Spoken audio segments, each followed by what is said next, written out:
Cheque bounce case की सबसे बड़ी समस्या होती है कि हम रहते तो एक्स प्लेस पे है पर हमारे खिलाफ केस होता है वाई प्लेस में। तो लोगों का ये कहना होता है कि हम एक जगह केस को ट्रांसफर करा सकते हैं, नहीं करा सकते हैं। और लोगों का ये भी कहना होता है सपोज एक ट्रांजेक्शन के 3 चेक हैं तो वो जो 2-3 चेक हैं वो फिर बाउंस हो जाते हैं।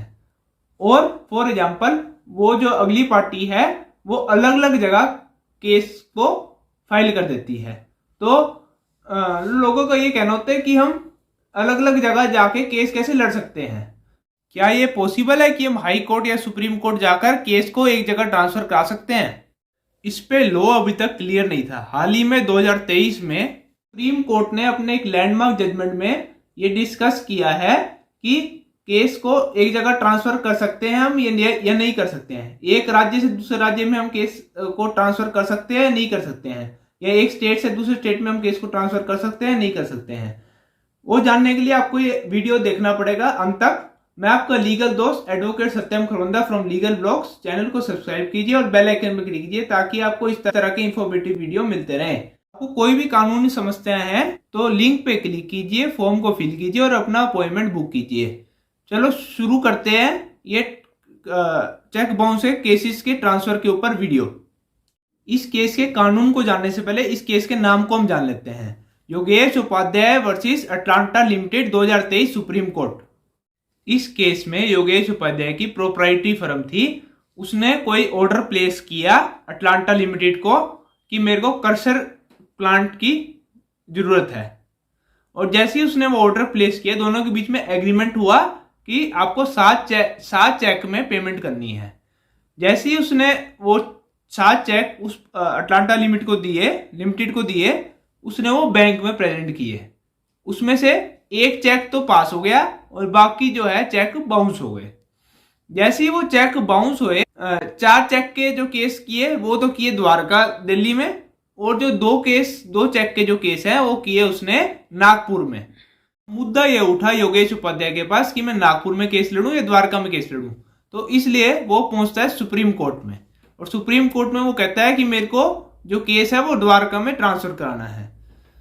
तो इससे ये पता लगता है कि एक स्टेट से हम अगर दूसरे स्टेट में अगर ट्रांसफर कराना चाहे तो हमें सुप्रीम कोर्ट को अप्रोच करना पड़ेगा, और अगर हमने एक शहर से दूसरे शहर में कराना है तो हमें स्टेट हाई कोर्ट में अप्रोच करना पड़ेगा। खैर वो चाहते थे कि नागपुर से दिल्ली ट्रांसफर हो जाए केस, तो उन्होंने क्या किया, उन्होंने 406 की पावर को इन्वोक किया और 406 में उन्होंने पिटीशन फाइल करी सुप्रीम कोर्ट में। उन्होंने ये रिक्वेस्ट करी कि जो 2 केस है नागपुर में उसको दिल्ली ट्रांसफर कर दो। तो उन्होंने आर्गूमेंट्स किए कि एक ही ट्रांजेक्शन के कई सारे चेक हैं तो क्यों ना एक जगह ट्रायल चलनी चाहिए, because it would be in the interest of justice. जो दूसरी पार्टी है उन्होंने फिर ऑब्जेक्शन रेज करे, 2 ऑब्जेक्शन रेज करे। फर्स्ट ऑब्जेक्शन में उन्होंने ये कहा कि as per the Supreme Court और as per the amendment in the negotiable instrument act, उसके तहत ये क्लियर है कि जहां मेरा बैंक अकाउंट है वहीं पे चेक लगाना चाहिए, तो मैंने वहीं चेक लगाया। तो एज पर द लॉ मैंने जैसे वहां पे चेक लगाया तो फिर केस ट्रांसफर क्यों होना चाहिए। दोस्तों जुडिसिशन के बारे में आपको क्लियर कर दें, जो दशरथ रूप सिंह राठौर का जो सुप्रीम कोर्ट का पहले का जजमेंट था उसमें पार्लियामेंट ने उसको ओवररूल किया था और उसमें अमेंडमेंट लाया था कि जहां पे पर्सन का मेन अकाउंट है, मतलब जहां पे पेई का मेन अकाउंट है उसी जुडिसिशन में केस होना चाहिए। उन्होंने ऐसे ही किया, उन्होंने नागपुर में फाइल किया। ऑब्जेक्शन जो उसने रेज करा उसमें 142 ऑफ नेगोशिएबल इंस्ट्रूमेंट कहता है कि वो शुरू होता है नॉन ऑस्टेंटा क्लॉज से। नॉन ऑस्टेंटा क्लॉज मतलब कोई भी क्रिमिनल प्रोसीडिंग उसमें लागू नहीं होगी। 142 सेक्शन जो आपको स्क्रीन में हम दिखा रहे हैं उसमें ये मेंशन है कि despite anything contain in the criminal procedure code, यानी क्रिमिनल प्रोसीजर कोड में कुछ भी मेंशन हो उसमें एनआई एक्ट ही ओवरराइड करेगा। यानी जो उन्होंने रेस किया 406 का प्रोविजन जो उन्होंने पिटीशन फाइल करी है सीआरपीसी के अंडर आती है, तो इसमें एप्लीकेबल नहीं होनी चाहिए। जो सुप्रीम कोर्ट है उसके फर्स्ट ऑब्जेक्शन से सहमत हो जाती है कि जो जुरिस्डिक्शन है वो नागपुर का बनता है, क्योंकि as per the law jurisdiction तो वहीं का है। जो सेकंड ऑब्जेक्शन है उससे जो है सुप्रीम कोर्ट जो है असहमत होता है और कहता है कि जो ये जो है गलत प्रिजम्पशन है और गलत एनालॉजी ऑफ लॉ है कि जो क्रिमिनल प्रोसीजर कोड है वो इसमें एप्लीकेबल नहीं होगा। उन्होंने कहा कि आप 142 को अगर ढंग से पढ़ेंगे तो इसके पीछे आपको पता लगेगा कि इसकी मूल भावना क्या है। इसके पीछे की मूल भावना क्या है थोड़ा सा वो भी डिस्कस कर लेते हैं।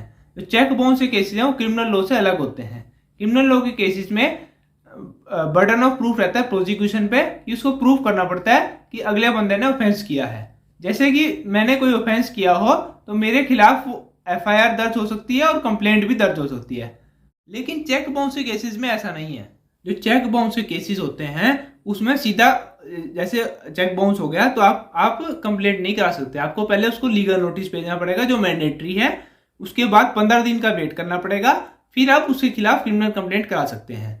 तो ये इसका मतलब यही है कि क्रिमिनल लॉ है उसमें सीधा एफआईआर दर्ज होती है जैसे ऑफेंस हो जाए, और इसमें जो चेक बाउंस के केसेस होते हैं उसमें पहले नोटिस दिया जाता है, फिर 15 दिन की वेट की जाती है, उसके बाद क्रिमिनल कंप्लेंट की जाती है। तो सुप्रीम कोर्ट का यही कहना है कि जो 142 का सेक्शन है जो नॉन ऑस्टेंटा क्लॉज है वो यही कहता है जो क्रिमिनल लॉ के केसेस हैं वो डिपार्चर करते हैं चेक बाउंस के केसेस से। इसमें क्रिमिनल लॉ के जो प्रोविजन है इसमें लागू नहीं होते। इसका मतलब ये नहीं है कि जो सीआरपीसी का पूरा प्रोविजन है वो इसमें एप्लीकेबल नहीं होगा।